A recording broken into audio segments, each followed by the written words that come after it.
Good morning, শুভ অষ্টমী সবাইকে। পুজোর অন্যান্য দিনের তুলনায় অষ্টমীর অঞ্জলিটা যেন সবার কাছে একটু বেশি স্পেশাল। এজন্য সকাল সকাল উঠে রেডি হয়ে নিচ্ছিলাম অঞ্জলি দিতে যাব বলে। এটা ছিল আমার অষ্টমীর সকালের লুক। কেমন লাগছে জানিও তো। রেডি হয়ে পুজোর ডালা সাজিয়ে আমি আর মা চলে যাচ্ছিলাম মন্দিরের দিকে।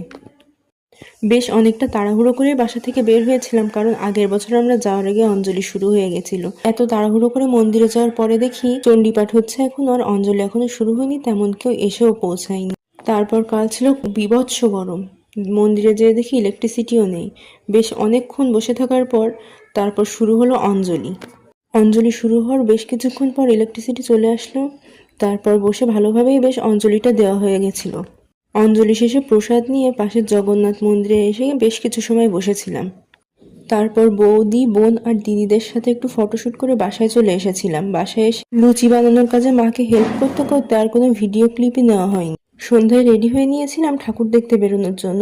গত 2 দিনই আমি বাসার পাশের মন্দিরে গিয়েছি, কিন্তু বাইরে কোথাও ঠাকুর দেখতে যাওয়া হয়নি। প্রথমেই চলে গিয়েছিলাম আমাদের এখানের মহাশ্মশানের মন্দির। বাসা থেকে মন্দিরের দূরত্ব খুব বেশি না হলেও গত 8 বছরে আমার একবারও এখানে আসা হয়নি। এখানে একপাশে মহাশ্মশান নদী আর অন্য পাশে মায়ের মন্দির। পুজো উপলক্ষে এত সুন্দর করে সাজানো হয়েছিল যে হঠাৎ করে দেখলে মনেই হবে না এটা শ্মশান। তারপর যে জায়গাটাতে গিয়েছিলাম সেখানে যেয়ে দেখি সেখানে ইলেকট্রিসিটি নেই। অবশ্য না থাকায় সুবিধাই হয়েছিল, প্রদীপের আলোয় মাকে দেখতে আরো বেশি সুন্দর লাগছিল।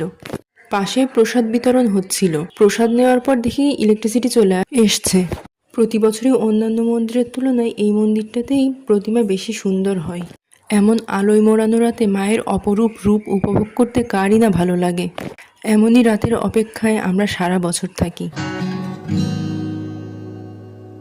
বেশ অনেকটা ঘোরাঘুরির পর চলে এসেছিলাম বড়মার বাড়ি। এসে বড়মার গোপালের সাথে দেখা করে আবার চলে গিয়েছিলাম ঠাকুর দেখার জন্য।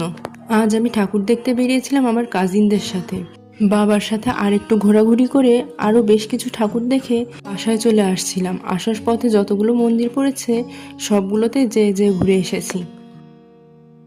তারপর আলোয় মোড়ানো শহরের রূপ উপভোগ করতে করতে আমি বাসায় চলে এসেছিলাম। এই ছিল আমার অষ্টমীর ভ্লগ। সবার পুজো ভালো কাটুক, সুন্দর কাটুক। টাটা।